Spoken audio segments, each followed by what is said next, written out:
Fenway Sports Group (FSG), the owners of Liverpool Football Club, have put the club up for sale, according to David Ornstein. FSG have owned Liverpool since 2010 and have led the club through its most successful phase in modern history. They have made several revolutionary changes at the club, including bringing in Jurgen Klopp as the manager in 2015, winning the Champions League in the 2018-19 season and the Premier League title the following year. They also won the FA Cup and the Carabao Cup last term. Despite their successes, FSG have now decided to call it a day on their stint as owners of the Merseyside club.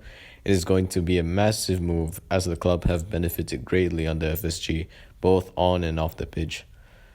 Liverpool are an exciting prospect for potential buyers. They don't have any depth and have a renovated stadium in addition to a new training ground. As such, there are no expensive projects that new owners will need to plow money into in the near future. Without further ado, let's take a look at 5 potential buyers for Liverpool.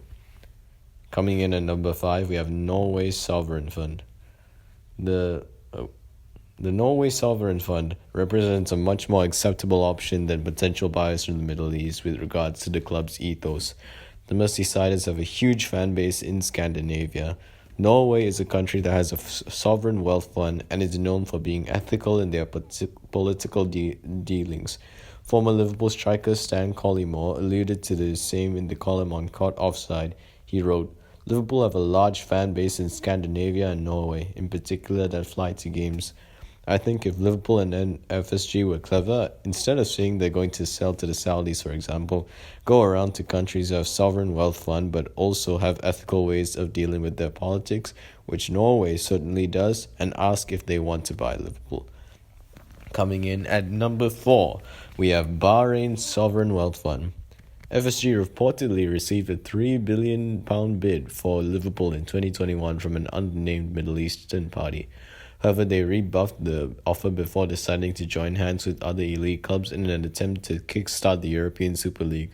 There are claims that the Bahrain royal family was the Middle Eastern party that was interested in buying the Merseyside outfit, according to iNews. The Bahrain Sovereign Wealth Fund, Mumtalakat, manages $18 billion worth of assets. Mumtalakat already holds a majority stake in the McLaren Group and its Formula One team. League Two side Paris FC are also under their management, and if they decide to throw their hat in the ring, they could become serious contenders in the race to buy Liverpool. Coming in at number 3, we have Mukesh Ambani. The Indian billionaire finally get his wish and end up becoming the owner of the Premier League giants. Mukesh Ambani's coffers certainly have enough and more gold to pull it off. The Indian business tycoon is the chairman and managing director of Reliance Industries. He has a net worth of $91.9 billion. It is rumored that FSG rebuffed Ambani's approaches to buy the club multiple times. He already owns Mumbai Indians, a cricket team in the Indian Premier League. As such, he is no stranger to doing business in the sporting world. Ambani has the financial capacity to inject the amount of money they would need to pose a threat to Manchester City. Coming in at number 2, we have Sir Jim Ratcliffe. Could Britain's richest man make Liverpool the third football club that he owns? Sir Jim Ratcliffe has a net worth of around $11 billion. He was interested in buying Chelsea in the summer before Todd Bowley bought the Blues. Ratcliffe definitely has deep pockets and the desire to buy a Premier League team. The only impediment seems to be that Ratcliffe is a lifelong Manchester United fan. He has also revealed that he was interested in buying United in the summer, but the club were not up for sale. The Old Trafford faithful continue to pile pressure on the Glazers to sell the club, and Ratcliffe is one of the potential buyers. Ratcliffe might not want to buy Liverpool as they share a heated rivalry with the Red Devils. In an interview with The Athletic earlier this year, Ratcliffe said, "I'm a lifelong Manchester United fan. I was there in that most remarkable match in the 1999 in Barcelona. That is deeply etched in my mind."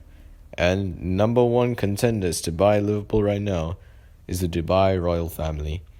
This one will divide opinions, and justifiably so. The prospect of the Dubai royal family buying Liverpool presents a moral dilemma. They have been interested in Liverpool for a long time now and were very much in the race to buy the club in 2006 until Tom Hicks and George Gillett beat them to it. The Silk Stocking Royals can match FSG's asking price, but a large selection of Liverpool fans are against the idea. Dubai is one of the world's most undemocratic nations. The idea of the club effectively being owned by a dictator has put off a lot of fans, and it is very understandable.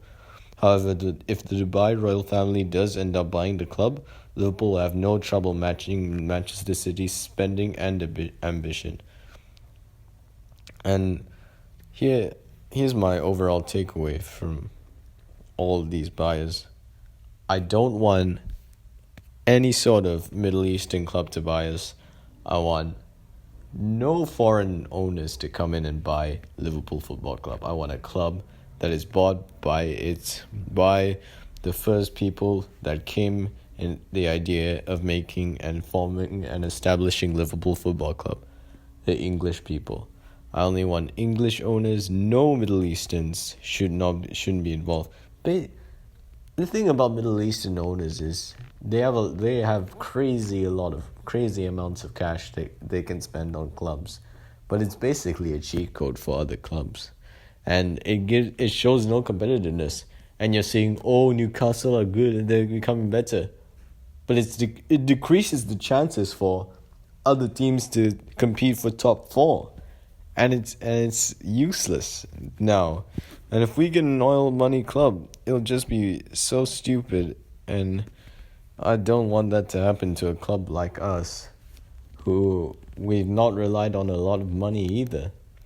And that's why I like Liverpool for that. We don't spend a lot of money. We spend like silently on these small players that actually do well under our management. And that's what I want. A club that is not owned by some rich billionaire Middle Eastern country or organization. Just Liverpool Football Club, owned by its rightful people. Yeah, and I'll see you in the next video.